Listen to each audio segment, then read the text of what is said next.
Muito bom a todos, eu me chamo Exu Coladeu Exuni, sou sacerdote de Umbanda aqui do terreiro de Umbanda Tenda de Ogum, Tata de Quimbanda também do Tenda de Ogum e Olorixá do culto tradicional Iorubá. Bom, hoje eu estou aqui para fazer uma pergunta muito simples para vocês, tá bem?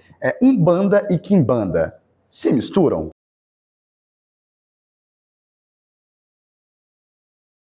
Bom, a Umbanda, assim como a Quimbanda, possui suas ramificações. As mais conhecidas até hoje, né, é a Umbanda Branca e Demanda, que surge ali com Zélio Fernandino de Moraes, aquela que tende um pouco mais para o catolicismo popular e para dogmas muito fortes do kardecismo europeu, tá, do espiritismo europeu. A gente tem a Umbanda Esotérica de Mate Silva, né, depois ainda tem uma ramificação dessa Umbanda Esotérica, que é a Umbanda do Rivas Neto. A gente tem a Umbanda Omolocô de Tata Tancredo, a gente tem a Umbanda Sagrada de Rubens Saraceni, a Umbanda de Almas em Angola, que eu esqueci quem foi o fundador, né? Mas enfim, diversas ramificações de Umbanda, até chegar a que nós conhecemos um pouco mais hoje, né? Como o Mandaime, que é Umbanda com Daime. Eu não vou entrar muito em mérito a respeito do que eu penso dessas ramificações, mas enfim, não existe uma pureza dentro da Umbanda, tá bem? Então, a Umbanda, por ela ter essas ramificações dela, o princípio quase sempre foi o mesmo. E se você buscar qualquer literatura umbandista, ele vai falar a mesma coisa, tá bem? Que é o quê? O princípio da caridade e da paz, da humildade. Enfim, isso aí foi algo que ela herdou do kardecismo e, infelizmente, tá, isso prevalece até hoje, né? Você vê muitos umbandistas, muitos terreiros de Umbanda mais antigos, né, no qual você vê que o pai de santo e a mãe de santo vive ali numa condição um pouco mais humilde, né? Então as pessoas não, elas faziam magia sim, mas para poder sobreviver dia após dia, né, devido às dificuldades que haviam, principalmente no século passado, que hoje, goste ou não, essas dificuldades elas foram reduzidas devido às configurações econômicas e sociais a qual o Brasil foi passando, tá bem? Então, enfim, por esse princípio, né, de caridade, amor e luz, algumas coisas não eram aceitas dentro da Umbanda, tá bem? Vale lembrar que a Umbanda ela não se inicia com Zélio Fernandino de Moraes. Há relatos nos primeiros calundus do Brasil Império, Brasil Colônia, né, as organizações que hoje nós vamos conhecer como terreiros, já das manifestações da mesma forma como nós vemos hoje dentro da Umbanda, dentro da Quimbanda. Mas aí é papo para outro vídeo. Enfim, então o que acontece? Como a Umbanda ela não surge com Zélio, mas ela ganha uma notoriedade branca, né, através de Zélio. Por que eu falo uma notoriedade branca? Porque Zélio foi o responsável por tirar a macumba carioca do morro e levar para o asfalto com outro nome, deturpando todos os fundamentos que existiam dentro das macumbas cariocas. Ponto. Isso aí é algo indiscutível. Mas vamos lá. Com essa modificação que acabou ocorrendo dentro da Umbanda em si, né, a Umbanda ela começou a adotar fortemente os princípios do kardecismo. Então, ou seja, é muito comum, nós vemos até hoje dentro dos terreiros, né, preto velho chegar saudando a Deus, né, viva nosso Senhor Jesus Cristo, viva Nossa Senhora Maria do Rosário, e por aí vai indo, né? Então, é algo muito comum. E aí vem do catolicismo popular, né, da crença de que o espírito apenas possui uma roupagem do kardecismo, essa ideia já é do kardecismo, e aí você vê muito disso dentro das umbandas, né, muito dessa questão das entidades serem muito cristãs, muito cristianizadas, e falando sobre reencarnação, e falando sobre outras comunidades, outros planos espirituais, e por aí vai. Mas, enfim, isso fez com que as entidades que se manifestassem na Umbanda fossem entidades voltadas para esses dogmas. Mas aí era a entidade ou era o médium? Não sei te falar, mas eu acredito que era muito do médium para não deixar de ser aceito ou aquela casa ou aquela mesa a qual ele estava frequentando, já que a Umbanda antigamente era chamada de Umbanda Branca e Demanda, né, e possuía aquela mesa igual tem no kardecismo. Mas enfim. E aí o que acontece? Uma prova disso é a manifestação de Pai Antônio das Almas, quando ele é convidado para sentar-se à mesa, logo quando se manifesta no Zélio, e ele diz que não ia se sentar à mesa porque preto senta no toco. Daí vem um toco até hoje dentro da Umbanda. Era um sinal de subserviência, tá bem? Então era essa subserviência, era falar que Jesus Cristo era o maior dos médiuns e por aí vai indo, que fizeram com que a Umbanda adotasse durante determinado tempo, né, porque hoje já existe um movimento totalmente contrário a esse, falando sobre como, né, a espiritualidade era muito voltada ainda pro cristianismo, tá bem? Então Cristo era a figura central. Qualquer entidade que discordasse disso, ela era considerada o lado oposto da Umbanda. Ela era considerada como espíritos amorais. Zélio ainda, em uma matéria que ele soltou para um jornal que eu não vou me recordar qual, falava que para incorporar Exu e Pombagira era algo muito fácil. Bastava ter um desvio moral. Por quê? Enquanto os espíritos que viam chegavam às casas ainda embebidos bastante naquele conceito, né, de caridade, paz, amor e luz, e só trabalha para isso, não existe ganhos, não tem como você barganhar com a espiritualidade, não existe a possibilidade de você alterar a sua realidade com a espiritualidade, né? Os espíritos que praticavam esse tipo de trabalho eram chamados de espíritos de baixa vibração, eram os espíritos da magia negra. Isso se consolida,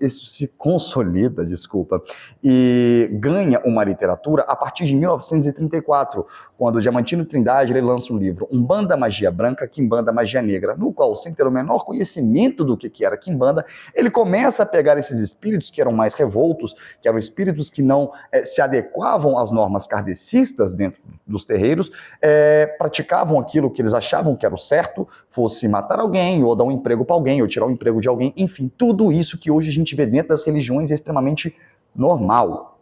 Eu não estou falando que é normal a prática, estou dizendo que é normal os pedidos, tá bem? Porque, infelizmente, as casas de religião de matriz africana, e aí independe se é Umbanda, Quimbanda, Candomblé, culto tradicional, Ifá, o que quer que seja, virou balcão de pedido. Então a gente sabe que muitas pessoas vão até esses locais para pedir isso.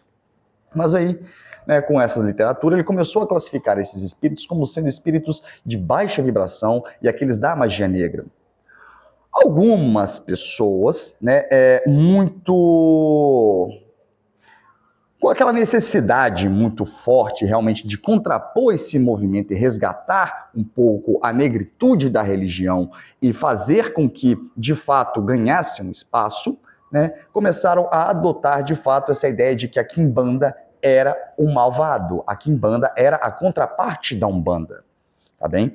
E surgem figuras muito, muito importantes, que eu vou destacar aqui uma, que é o Joãozinho da Gomeia, né?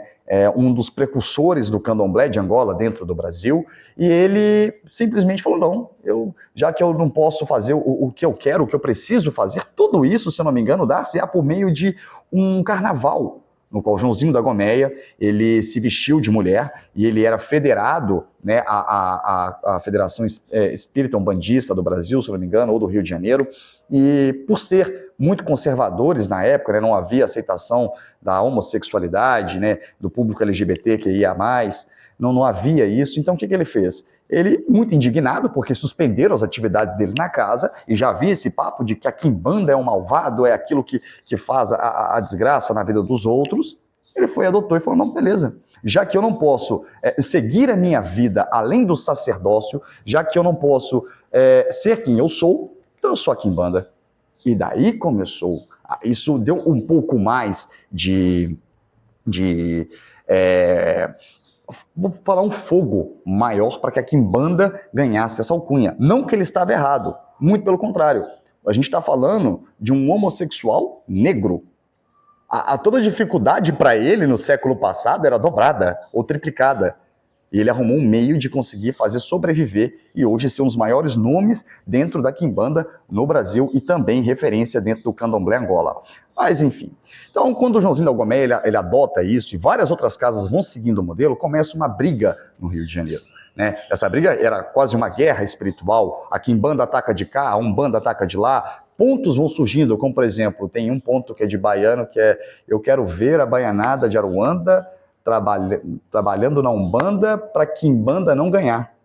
Então havia isso, a Umbanda era Umbanda branca e demanda, cortava a demanda. A demanda era algo que dava muito medo nas pessoas, né? Era motivo até mesmo para prisões. Para quem tiver interesse em saber sobre essas prisões por conta de demanda, eu recomendo o livro Medo de Feitiço, da escritora Ivone Meg, né? Ela relata muito bem isso, até mesmo prisão de entidades, né? Mas enfim, então, quando começou essa guerra, só foi ganhando mais e mais e mais palco. Mas vamos entender que esse conceito desta guerra era necessária para aquele momento, porque havia uma tentativa de embranquecer ainda mais as religiões de matriz africana. E isso foi fazendo com que figuras que de fato tinham relevância, peso e lugar de fala dentro dessas religiões fossem apagadas. A figura nós temos Zélio como tido como o fundador da Umbanda. E Tata Tancredo, que é o Papa Negro da Umbanda, extremamente esquecido. Tá bem? Então, né, essa guerra que acabou acontecendo foi por espaço, foi para que as pessoas pudessem olhar e falar, olha, a gente está aqui, a gente também existe. Nós temos uma prática ritualística negra, uma prática ritualística que é transmitida não através de pseudos livros psicografados ou intuições de guias e mestres. Não, é passado pela oralidade de pai para filho, de vô e por aí vai indo. Então, eles lutaram por esse motivo. E isso fez com que a Quimbanda acabasse ganhando essa fama de ser a contraparte da Umbanda. Se a gente for destrinchar um pouquinho, o que significa, qual que é a tradução da palavra Umbanda? O poder de cura através das ervas. E a Quimbanda?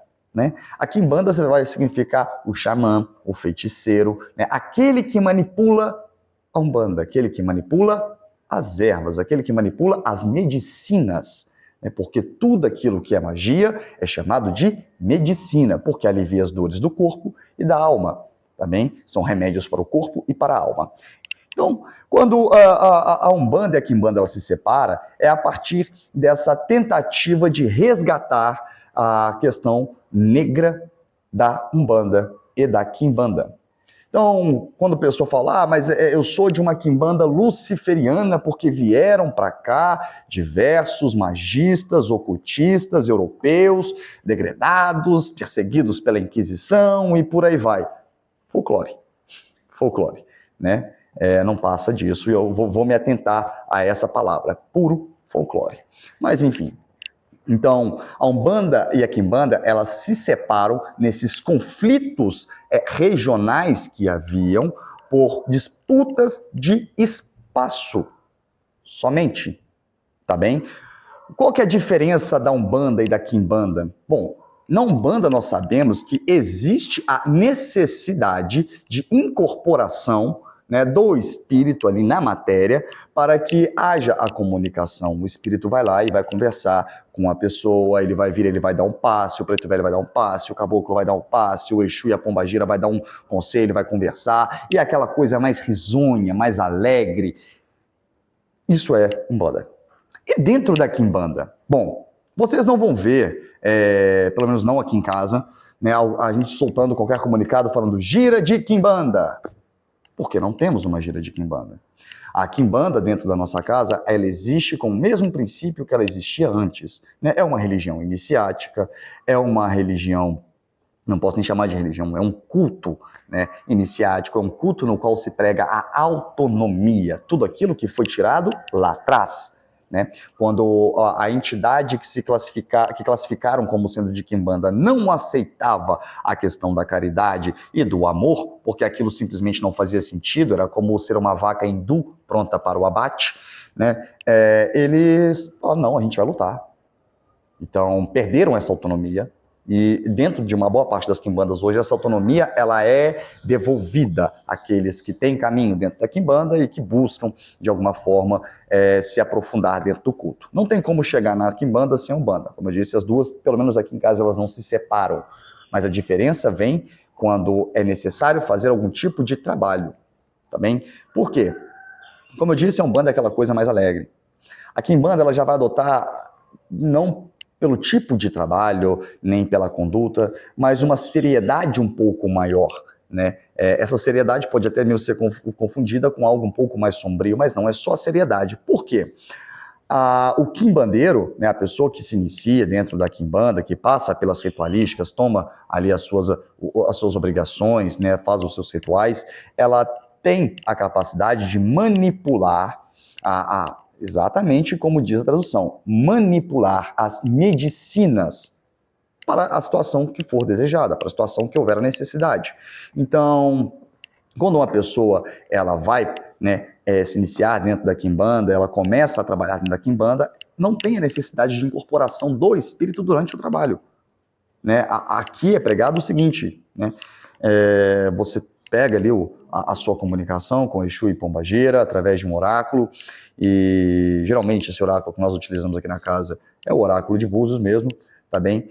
Serve para confirmação, serve para consulta, diversas coisas, mas é sua com a entidade ali, a entidade que você vai fazer ali as obrigações com ela. Né, pelo menos as primeiras. Enfim, então a pessoa vai lá, ela pega o oráculo, ela vê qual é o problema e ali ela vai consultando quais elementos, quais condutas, o que deve ser feito para resolver a vida daquela pessoa. Porque imagina que né, você tem um problema, meio-dia, numa segunda-feira. Você vai incorporar o espírito para poder ter ali a resolução daquele problema? Obviamente que não. Então você recorre ali, sendo quimbandeiro, você recorre ao seu oráculo ou a todas as ritualísticas que você já fez para que aquilo crie uma simbiose entre você e a entidade. E aí fica quase difícil de distinguir quem é a pessoa e quem é a entidade, pois o comportamento e a conduta são as mesmas, tá bem?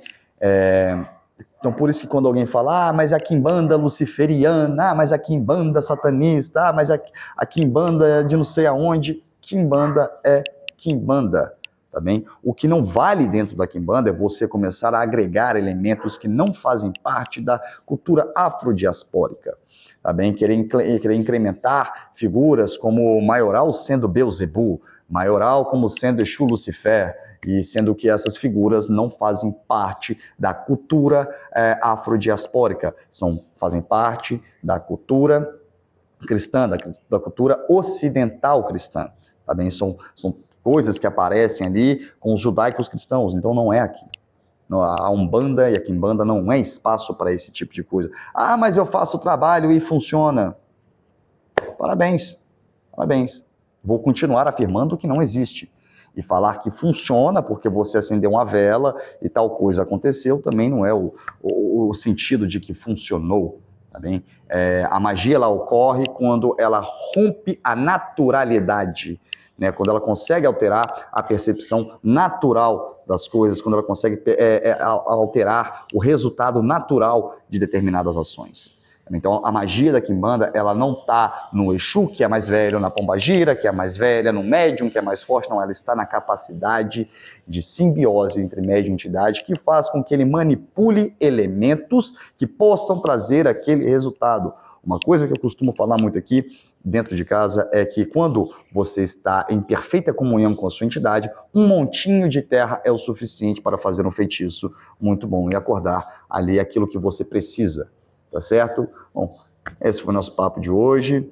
Espero que gostem do conteúdo. Peço para que, se você gostou, se inscreva no canal, ative o sininho. Vou tentar fazer vídeos com um pouco mais de frequência. E, enfim, é isso. Para quem quiser mais informações também sobre a quimbanda da casa, eu vou estar deixando o WhatsApp no final do vídeo, também para consulta de jogo de búzios. E até a próxima. Um forte abraço a todos.